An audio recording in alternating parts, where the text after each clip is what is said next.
chanterai au Seigneur, car il est digne de louange.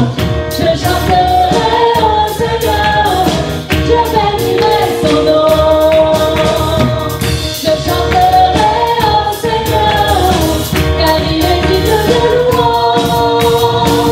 Je chanterai au Seigneur, je bénirai son nom. Il est très saint, Dieu de Juda.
joie ce matin. Pour chacun de nous, j'espère en tout cas pour moi, oui. Pour Véronique aussi. Et la Bible dit qu'il y a de la joie dans le ciel. Un seul pécheur qui se repent. Il y a la joie dans le ciel ce matin. Amen. On va baptiser Véronique dans le nom du Seigneur Jésus-Christ.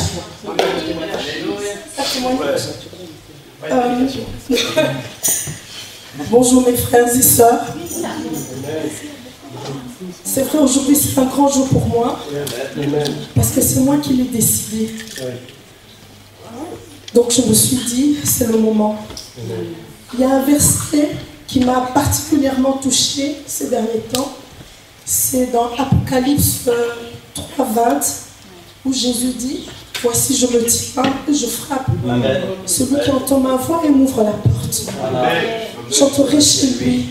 Voilà. Et donc ça m'a vraiment touchée. Pourquoi? Comme j'avais expliqué au pasteur, j'ai été quand même amenée assez tôt, enfin si je peux dire assez tôt, 13-14 ans, j'ai été amenée au Seigneur par ma mère. Et donc quand j'allais aux affermissements, à l'étude biblique, à la lecture biblique, c'était parce que maman le voulait. Quand on allait dans des campagnes, c'était toujours parce que maman le voulait. Et donc quand je priais, c'était toujours parce que maman le voulait, pour faire plaisir à maman. Mais il y a eu une chose, c'est que moi j'ai été élevée dans l'église catholique. J'ai étudié dans des écoles catholiques. Il est arrivé à un moment donné, j'avais 15 ans, je me suis dit mais non, tout le monde va communier quand on va à la chapelle, quand il y a des fêtes catholiques du genre mercredi des cendres. Toute l'école allait et les gens communiaient, ils venaient, ils communiaient, mais pas moi. Et je me suis rébellée, j'ai dit non, moi aussi je dois communier. Ma mère, elle était contre, évidemment, parce qu'elle n'était plus catholique, elle était devenue protestante. Mais j'ai fait de mon nez, j'y suis allée de moi-même. Jusqu'à la fin, j'ai été baptisée, communiée, confirmée, tout ça. Mais c'était toujours pas ça, il me manquait toujours quelque chose, j'étais toujours à la recherche. Je vivais comme je le voulais, en fait. Hein. Oui, j'allais à l'église avec maman, et puis pas, etc. Les années ont passé, je suis venue ici, j'ai eu des enfants, je me suis mariée et tout ça. Mais il y avait toujours cette recherche-là. Quand j'ai eu des problèmes avec mon compagnon, il y a ma cousine qui m'a amenée dans une église, en Belgique, quelque part, à plus de 50 km d'ici. Enfin, plus de 50 km par rapport à Bruxelles, parce qu'à l'époque j'habitais à Bruxelles. Et j'y allais, je suis allée et tout ça. Et j'ai même été baptisée, mais ce n'était pas de la même manière. J'ai eu un deuxième baptême là-bas, au nom du Père et du Fils et du Saint-Esprit. Mais c'est quand le pasteur a fait la prédication justement sur ça, je me suis dit, mais mon Dieu, c'est peut-être ça qui me manque parce que je n'ai jamais eu le véritable baptême. Et là, c'était toujours parce que c'est quelqu'un qui m'amenait. Mais aujourd'hui, depuis que je suis revenue ici, je vous dis, mes frères et sœurs, chaque fois que je viens ici, Dieu me parle. Donc, chaque fois que je viens ici, j'ai l'impression que la parole qui est dite là, c'est pour moi. Et donc, c'est pourquoi je me suis dit, je ne veux plus tarder, effectivement. Jésus a dit qu'il est là. Je veux aussi être racheté. Moi aussi, je veux que mon nom soit inscrit dans le livre de vie. C'est pourquoi je suis venue ici aujourd'hui. Voilà. Voilà, Véronique, le Seigneur t'a déjà baptisé de son esprit. Oui. Et tu as réalisé que tu as besoin d'être baptisé conformément à l'enseignement dans la Bible. C'est bien ça. Et tu as décidé de t'engager, de marcher et de suivre le Seigneur pour tout le reste de ta vie. Tout à fait. Alors sur la confession de ta foi, je vais te baptiser conformément à l'enseignement de la Bible, Matthieu 28, 19 et Actes 2, 38, dans le nom du Seigneur Jésus-Christ pour le pardon de tes péchés. Alléluia. Alléluia. Béni sois-tu, Seigneur Jésus. Louange à toi, Seigneur. Continue l'œuvre que tu as commencé dans sa vie, Seigneur. Continue à bénir, Seigneur. Continue à remplir de ton esprit, de ta présence, ta puissance, Seigneur Jésus. Amen. J'avais déjà vu le titre de la prédication ce matin, je vais devoir aller vite. Amen. Dans le nom de Jésus. Amen. Alléluia. Dans le nom de Jésus. Yes. Gloire au Seigneur. On va faire. Qui a sa Bible avec? Je vais vous prendre au piège à chaque réunion maintenant. Qui a sa Bible avec? Je vais voir les Bibles. Moi j'ai la mienne. Hein. Tous les versets sont écrits sur ma feuille, mais j'ai ma Bible. Hein. On va pas à la guerre sans son épée. Hein? Hein? C'est bien. Peu importe, vous voyez, qu'elle soit papier ou numérique ou n'importe quoi, peu importe du moment où vous avez votre Bible, c'est bien, merci Seigneur. Amen. Amen. Vous imaginez le jour où les deux écrans vont tomber en panne. Amen. En même temps. Vous allez être perdu, hein, si vous n'avez pas votre Bible avec. Amen. Gloire au Seigneur. Alléluia. Matthieu chapitre 28, versets 18 à 20. Matthieu 28, versets 18 à 20. Jésus s'étant approché, leur parla ainsi: tout pouvoir m'a été donné dans le ciel et sur la terre. Allez, faites de toutes les nations des disciples, les baptisant au nom du Père, du Fils et du Saint-Esprit, et enseignez-leur à observer tout ce que je vous ai prescrit. Voici, je suis avec vous tous les jours, jusqu'à la fin du monde. Actes chapitre 16, versets 30-31. Il les fit sortir et dit: Seigneur, que faut-il que je fasse pour être sauvé? Paul et Silas répondirent: crois au Seigneur Jésus et tu seras sauvé, toi et ta famille. Amen. Gloire au Seigneur. Alléluia. Merci Seigneur pour ta parole. Seigneur, ta parole est la vérité. Seigneur, elle est le chemin sur lequel nous devons marcher, la lumière qui nous éclaire. Et nous voulons, Seigneur, ce matin entendre ta parole. Bénis ton serviteur, Seigneur, qui sorte de ma bouche uniquement ta parole et rien que ta parole, et qu'elle puisse aller se loger dans notre cœur, que nous puissions la comprendre, Seigneur, afin de la mettre en pratique. Dans le nom de Jésus, nous prions. Amen. Amen. Nous savons tous, j'espère en tout cas, que la Bible est la parole de Dieu révélée aux hommes pour le salut de chacun. Si vous ne le saviez pas, vous avez appris quelque chose ce matin. La Bible est la parole de Dieu révélée aux hommes pour notre salut. Amen. Nous savons tous également, depuis le début, Satan a toujours essayé de falsifier, de déformer ou de transformer cette parole de Dieu. Il a toujours essayé d'obscurcir l'intelligence des hommes pour les empêcher de comprendre la parole de Dieu, les plans de Dieu et sa volonté pour notre vie. Déjà dans le jardin d'Éden, on a parlé de ça tout à l'heure. Il est venu et il a essayé de déformer ce que Dieu avait dit. Est-ce que Dieu a vraiment dit ça? Si tu laisses une place au doute, tu as ouvert une porte très grande. Une des particularités sur la façon dont Dieu travaille est qu'il veut que l'homme découvre certains mystères qui le concernent et qui concernent le salut et la vie éternelle. Pour découvrir la révélation de ces mystères dont le Seigneur parle, dont la Bible parle, il faut que l'individu cherche à les découvrir. C'est le principe même d'un mystère. Si c'est mystérieux, que tu ne cherches pas à découvrir le mystère, ça va rester un mystère. Amen. Tout cela a un but qui nous est révélé dans la Bible. Dans Jérémie 29, 13, le Seigneur dit: vous me chercherez, et vous me trouverez si vous me cherchez de tout votre cœur. Amen. Tout ce que Dieu fait est avec but. Et le fait qu'il y ait des mystères dans la Bible, c'est un but. Et le Seigneur veut que nous puissions le chercher, et le chercher avec tout notre cœur. Amen. Il y a des domaines à la connaissance de la parole et la révélation de la divinité qui ne sont révélés qu'à ceux qui cherchent et qui désirent savoir. Amen. La Bible en parle en termes de mystère. Pas quelque chose de mystique. Un mystère. C'est pas pareil. L'apôtre Paul enseigne dans l'épître aux Corinthiens, la première épître aux Corinthiens, il dit: c'est une sagesse que nous prêchons parmi les parfaits, parmi les chrétiens, sagesse qui n'est pas de ce siècle, ni des chefs de ce siècle qui vont être anéantis. Nous prêchons la sagesse de Dieu, mystérieuse et cachée, que Dieu, avant les siècles, avait destinée pour notre gloire. Notre gloire. Quelqu'un dit avec moi: notre gloire. Pas pour sa gloire, on dit toujours qu'il faut donner la gloire à Dieu. Le Seigneur a prédestiné une sagesse mystérieuse et cachée pour notre gloire. Amen. Sagesse, aucun des chefs de ce siècle n'a connu, car s'ils l'eussent connu, ils n'auraient pas crucifié le Seigneur de gloire. Mais comme il est écrit, ce sont des choses que l'œil n'a point vues, que l'oreille n'a point entendues, qui ne sont point montées au cœur de l'homme, des choses que Dieu a préparées pour ceux qui l'aiment. Dieu nous les a révélées. Dieu nous les a révélés par l'Esprit. Car l'Esprit sonde tout, même les profondeurs de Dieu. Amen. L'apôtre Paul parle à Timothée dans la première épître, Timothée chapitre 3 verset 16, il dit, sans contredit, le mystère de la piété est grand. Dieu a été manifesté en chair, justifié en esprit, vu des anges, prêché parmi les nations, cru dans le monde, élevé dans la gloire.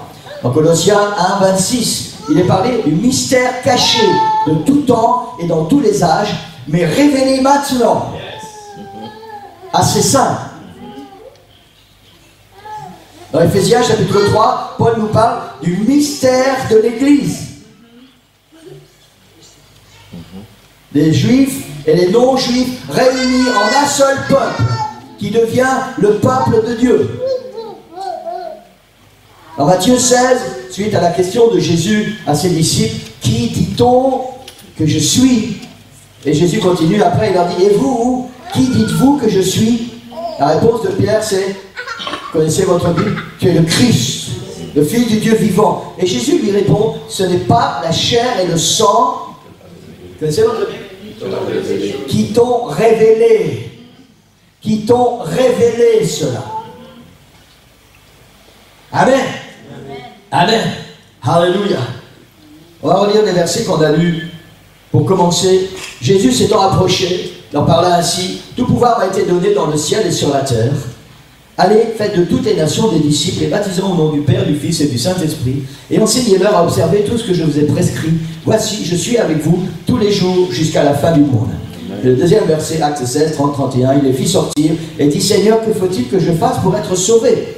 Paul et Silas répondirent, crois au Seigneur Jésus et tu seras sauvé, toi et toute ta famille. Ces deux versets font partie des versets les moins compris de la Bible. Par conséquent, les moins bien enseignés et les moins bien mis en pratique. Ils font partie de ce que la Bible appelle les mystères que nous devons chercher à découvrir. Wow. Amen. Amen. Aussi loin que remonte ma mémoire d'enfant, quand mes parents sont convertis, j'avais 8 ans, j'ai toujours entendu dans l'église citer ce verset des Actes, crois au Seigneur Jésus et tu seras sauvé. J'ai toujours entendu ce verset. Cette vérité est exceptionnelle. Elle nous parle de notre salut, de notre vie éternelle. Et elle rejoint le plan de Dieu pour l'humanité, cité dans Jean 3,16, car Dieu a tant aimé le monde qu'il a donné son Fils unique afin que quiconque croit en lui, ne périsse point, mais qu'il ait la vie éternelle. Amen. Amen. Et pourtant, trop peu de chrétiens ont compris ce message. Parce qu'il a été malheureusement, trop souvent, mal enseigné ou pas enseigné du tout. Il y a dans cette déclaration un mystère à découvrir. On va parler de deux mystères ce matin. Le premier, brièvement, celui qu'on a commencé, et le deuxième, un peu plus profondément. S'il suffisait de croire en Jésus pour être sauvé, quasiment le monde entier serait sauvé. Et pourtant, la Bible dit que beaucoup d'appelés, mais peu d'élus. Ça veut dire quoi?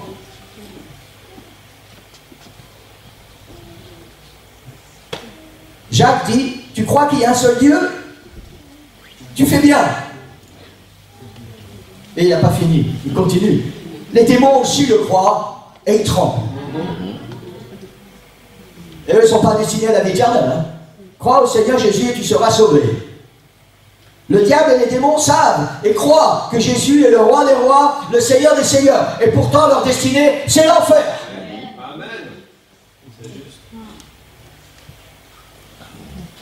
Tellement de chrétiens pensent qu'il suffit de croire en Jésus pour être sauvé. Croire en Jésus implique bien plus qu'une conviction ou une acceptation. Le verset dit, écoutez bien ce que le verset dit, crois au Seigneur Jésus et tu seras sauvé. Crois au Seigneur Jésus et tu seras sauvé. Jésus n'est pas simplement le sauveur du monde, comme cela est enseigné. C'est vrai et c'est incontestable. Jésus est mort sur la croix pour payer le prix de mes péchés et de ce fait, il est devenu mon sauveur. Mais il est aussi le Seigneur des Seigneurs. Cela implique que croire au Seigneur Jésus veut dire qu'il doit régner en Seigneur dans ma vie et pas seulement en sauveur. C'est ça que ça veut dire, croire au Seigneur Jésus et tu seras sauvé. Il n'est pas seulement mon sauveur, mais il doit devenir et régner dans ma vie en tant que Seigneur. Amen. Amen. Excusez-moi pour le cru de la phrase qui suit. Jésus n'est pas une vache à lait que l'on vient trouver pour qu'il réponde à nos prières et qu'il pardonne nos péchés. Croire au Seigneur Jésus implique le fait de mourir à soi-même, de renoncer à soi-même, de naître de nouveau, c'est une prédication pour les semaines qui suivent, et de le laisser, Jésus, diriger et conduire notre vie. De lui donner la première place, de faire de lui notre priorité et le numéro 1 de notre vie. Croire au Seigneur Jésus, c'est pas seulement faire ce que Véronique a fait ce matin, être baptisé par immersion au nom du Seigneur Jésus-Christ, et après je vis comme je veux. Non, non, non, on a accepté que Jésus a payé le prix pour pardonner nos péchés. On est baptisé dans le nom du Seigneur Jésus-Christ, mais le Seigneur doit devenir non seulement notre Sauveur, mais aussi notre Seigneur. Ça veut dire qu'à partir de maintenant, il y a une nouvelle naissance, et nous devons commencer à vivre d'une autre manière. Amen. Amen.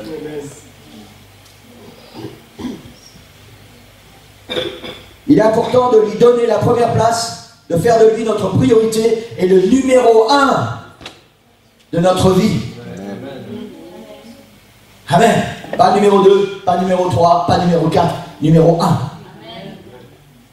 Amen. Écoute Israël, l'Éternel, notre Dieu, le seul Éternel qui aimera le Seigneur ton Dieu de tout ton cœur, de toute ton âme, de toute ta pensée, de toute ta force. C'est le premier, le plus grand des commandements. Amen. Amen. Alors, et seulement alors, ce verset devient vivant et réel. Crois au Seigneur Jésus et tu seras sauvé. Tu seras sauvé quand Jésus deviendra non seulement ton sauveur, mais aussi ton Seigneur. Amen. Amen. J'ai eu l'opportunité hier soir, il y avait un reportage, je suis passé, j'étais un petit peu attiré, c'était un mariage hindou. C'était chez des... Alors, voilà. Et ce qui m'a un peu frappé, c'est comment le frère du marié, c'est lui qui a organisé tout ce mariage. Donc c'est des gens qui font partie des plus riches de la planète. Et il y a des centaines de serviteurs. Et il vient là, il y a tous les serviteurs qui sont là, et il donne des ordres, et sec, et les serviteurs... On n'est pas habitué à ce genre de choses ici. On fait ça avec diplomatie, avec un sourire. Ça va pas, tu prends, tu mets là-bas. Waouh! Les serviteurs, c'est normal. Parce qu'il y a un maître et un serviteur. Il y a un seigneur et un serviteur. Et ça doit être comme ça avec le Seigneur. On ne va pas toujours chercher à comprendre pourquoi, si Jésus est le Seigneur de nos vies, Seigneur, tu veux que je le fasse, je le ferai. Amen. Il est dangereux de prendre un seul verset de la Bible pour en faire un enseignement. Crois au Seigneur Jésus et tu seras sauvé. Dans la plupart des églises, on enseigne les gens que tu dois croire au Seigneur Jésus et tu dois prendre ton baptême. Voilà, les gens croient au Seigneur Jésus, j'accepte Jésus dans mon cœur comme mon sauveur, je prends mon baptême et puis voilà. Maintenant je suis sauvé. Et il y a tout ce qui va avec ici. Il y a tout ce qui va avec. Pour être sauvé, il faut aussi que Jésus devienne ton Seigneur. Amen. Il est dangereux de prendre un seul verset de la Bible pour en faire un enseignement. La Bible est un tout. Elle se complète dans son ensemble. Et c'est seulement dans sa connaissance globale que nous pourrons y découvrir ces mystères dont elle parle. C'est dans la connaissance globale. C'est pour cette raison que Matthieu 28, 19 est si mal compris et si mal enseigné. Parce qu'il a été retiré du reste des enseignements de la Bible et enseigné sans chercher à comprendre. Jésus dit, allez, faites de toutes les nations des disciples, les baptisant au nom du Père, du Fils et du Saint-Esprit. Jésus dit, le jour de la Pentecôte, Père dit, repentez-vous et que chacun de vous soit baptisé au nom de Jésus-Christ. Philippe, l'évangéliste, dans la ville de Samarie, quand ils eurent cru à Philippe, qui leur annonçait la bonne nouvelle du royaume de Dieu, et du nom de Jésus-Christ, hommes et femmes se firent baptiser. Pierre et Jean, en Samarie. Ceux-ci, arrivés chez les Samaritains, prièrent pour eux, afin qu'ils reçoivent le Saint-Esprit, car il n'était encore descendu sur aucun d'eux. Ils avaient seulement été baptisés au nom du Seigneur Jésus. Pierre et Corneille. Alors Pierre dit, peut-on refuser l'eau du baptême à ceux qui ont reçu le Saint-Esprit aussi bien que nous? Et il ordonna qu'ils fussent baptisés au nom du Seigneur. Ananias et Paul. Ananias a prié pour Paul, des écailles sont tombées de ses yeux. Et maintenant, que tardes-tu? Lève-toi, sois baptisé et lavé de tes péchés en invoquant le nom du Seigneur. Tous les récits, sans exception, qui nous sont rapportés dans la Bible et par les historiens de l'Église primitive, nous révèlent que tous ceux qui ont été baptisés d'eau par immersion l'ont été au nom ou dans le nom du Seigneur Jésus-Christ. Les grandes questions maintenant sont celles-ci. Pourquoi tous ont-ils été baptisés dans le nom du Seigneur Jésus-Christ alors que Jésus lui-même a enseigné de baptiser au nom du Père, du Fils et du Saint-Esprit? Autre question. Pourquoi les apôtres, en particulier Pierre, qui a reçu les clés pour ouvrir les portes du royaume des cieux aux nations, proclament-ils le baptême au nom du Seigneur Jésus-Christ pour le pardon des péchés? Autre question.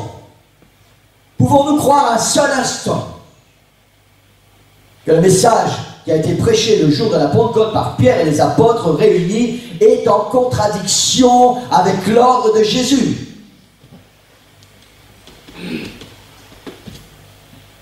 Autre question.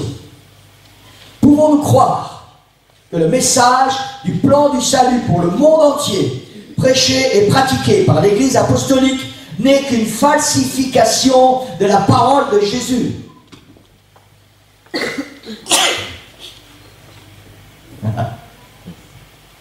Autre question. J'ai beaucoup de questions.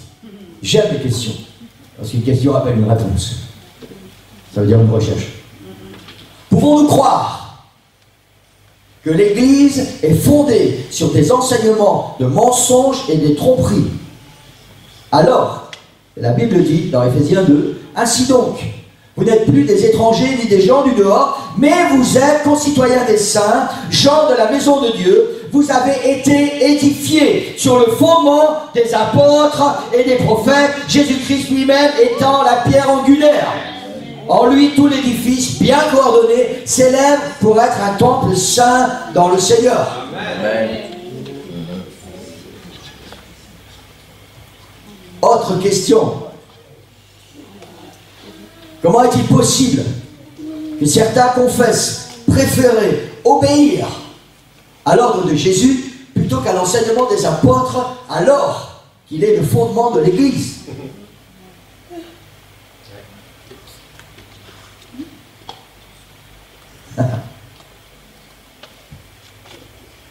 L'ordre donné par Jésus à ses disciples de baptiser au nom du Père, du Fils et du Saint-Esprit a été pleinement accompli par les apôtres qui ont baptisé au nom du Seigneur Jésus-Christ. Le mystère de tout ceci est tout simplement que le Père, Fils et le Saint-Esprit ne sont pas des noms, mais des titres de celui qui est Dieu Tout-Puissant au-dessus de toutes choses. Il est Père dans la création, il est Fils dans l'incarnation et il est Esprit en émanation. Amen. Pas trois personnes ou trois dieux, mais trois manifestations distinctes de celui qui est assis sur le trône, de celui qui est, qui était et qui revient. Voilà l'explication, Église. Voilà le mystère que la Bible enseigne. Son nom dans l'Ancien Testament, c'est Yahvé. Son nom dans le Nouveau Testament, c'est Jésus, qui signifie Yahvé Sauveur. Jésus prie dans Jean 17, il dit, je leur ai fait connaître ton nom. Et je le leur ferai connaître. J'ai souvent entendu dire, trop souvent à mon goût en tout cas, pour moi c'est la même chose.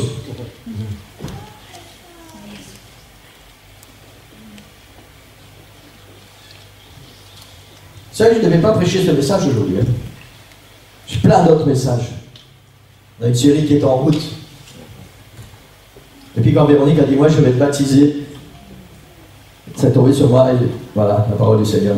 Je dois apporter ce message ce matin. Donc ça veut dire que quelqu'un doit l'entendre. Pour l'Église en général, c'est juste pour vous remémorer les paroles et les vérités bibliques. Et pour d'autres, ça veut dire que quelqu'un doit entendre cette parole ce matin. J'ai entendu souvent et trop souvent, pour moi, c'est la même chose. On m'a plusieurs fois posé cette question. Donc, si tu es baptisé au nom du Père, du Fils et du Saint-Esprit, et pas au nom de Jésus, tu n'es pas sauvé.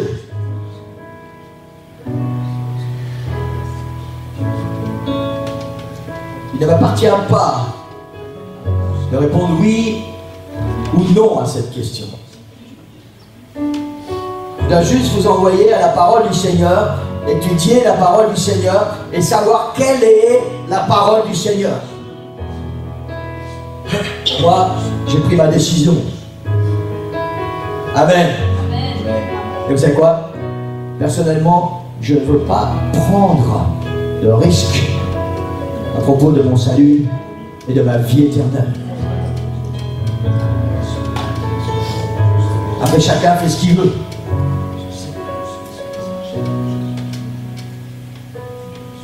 Je sais ce que la Bible enseigne en ce qui concerne le plan du salut. Pierre a prêché, Actes 2, 38.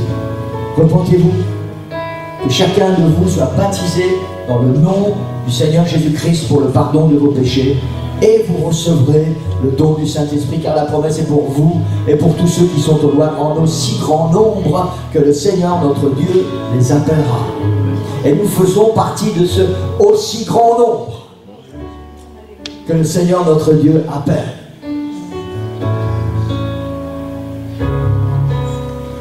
Et je vais terminer avec ces quelques écritures ce matin. Acte 4, 12. Il n'y a de salut en aucun autre. De salut. Nous parlons du salut. Nous parlons de la vie éternelle, Église.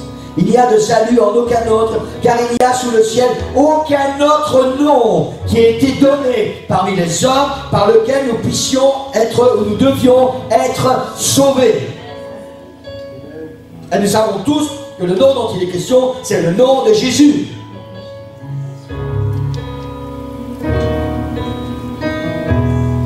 Colossiens 3,17 nous dit, quoi que vous fassiez, en parole ou en œuvre, faites tout au nom du Seigneur Jésus.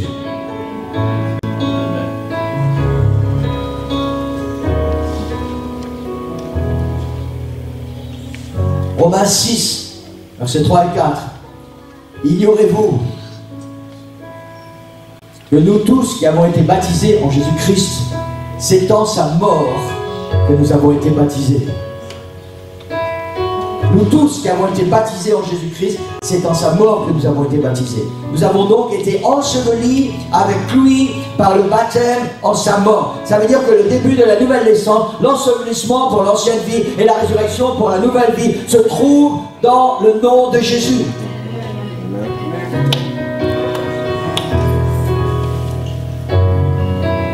L'apôtre Paul aux Galates, il dit, vous tous qui avez été baptisés en Christ, vous avez revêtu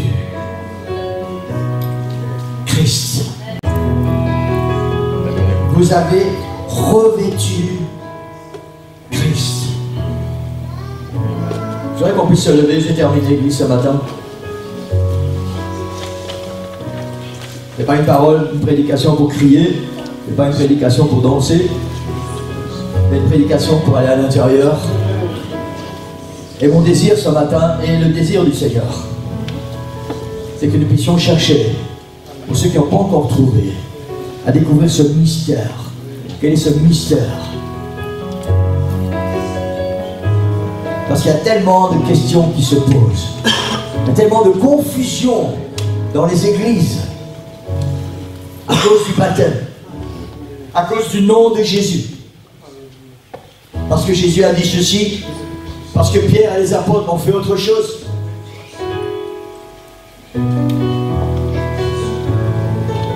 Amen. Alléluia. Alléluia. Je voudrais que nous puissions avoir ce sentiment ce matin. Seigneur, éclaire-moi. Si quelqu'un ici n'a pas encore compris, vous savez, je peux comprendre ça. Parce que moi, il m'a fallu 5 ans. 5 ans de lutte. Pas seulement de recherche. 5 ans de lutte, parce que je me suis battu contre. 5 ans de lutte pour arriver à découvrir ce mystère du nom de Jésus. Et je n'ai découvert que parce qu'au terme de ces 5 ans, un dimanche matin, j'ai dit Seigneur, j'arrête de lutter avec toi. Seigneur, c'est quoi ta parole? Révèle-moi ce mystère que je ne comprends pas.